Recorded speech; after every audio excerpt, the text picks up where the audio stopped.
Hey everyone, Randall here with Vending Junkie. Hopefully things are going well for you today. I'm really excited to do another video for you.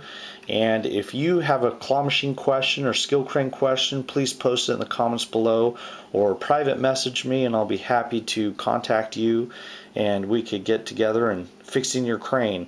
I have a claw machine repair video for sale on my YouTube channel. I also have a pretty extensive library on repairing claw machines that's free content. So this is one of those videos that is free, obviously, and today I'm talking about dip switch settings.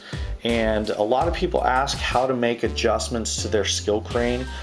You need to have a manual, but secondly, you need to know what to do with that manual, and that's to locate places on your claw machine circuit board to make adjustments, and that's in the dip switch bank. The dip switch bank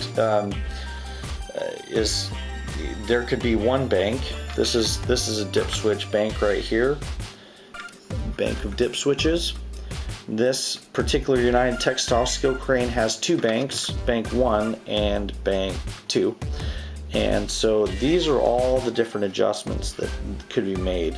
Now when you switch these from the off position to the on position, according to your manual, it will change different functions like the time you have to make a play, or to use the joystick to select a prize.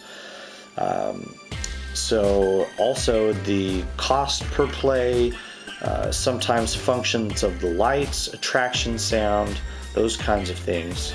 These are found in the dip switches. So if you have any questions or comments, please post them in the section below. And if there's a video I could do for you, please let me know, because I sure would love to. So anyways, thank you for subscribing and for viewing my videos, and I really appreciate it. Have a great day.